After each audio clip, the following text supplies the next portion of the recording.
গ্রামে পানীয় জলের তীব্র সংকট। গ্রামবাসীরা দফায় দফায় স্থানীয় পঞ্চায়েত সদস্য সহ স্থানীয় পঞ্চায়েত আধিকারিকদের জানানোর পরেও গ্রামে পানীয় জলের ব্যবস্থা করে দেওয়া হয়নি। তাই গ্রামবাসীরা নিরুপায় হয়ে পানীয় জলের দাবিতে রাস্তা অবরোধ করে বিক্ষোভ প্রদর্শন করল।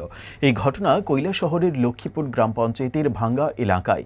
এই এলাকায় 500 পরিবারের বসবাস রয়েছে।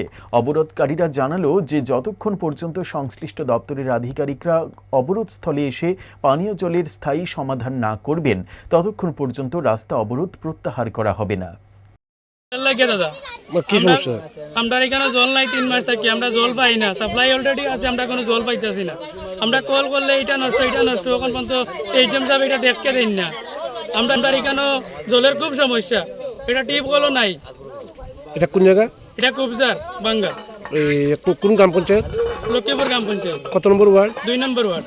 আপনারা এই ব্যাপারে স্থানীয় গ্রাম পঞ্চায়েতের পঞ্চায়েত সদস্য বা সেক্রেটারি জিজ্ঞেস সবরে আমরা জানাইছি দাদা। তারা কি কইছে? তারা খালি দেয়ার দিচ্ছি করতেছে ডেইলি। আমরা এই সাইডে কোনো জল পাইতাছি না, আমরা খুব জলের লাই খাইছি সেখানে আমরা।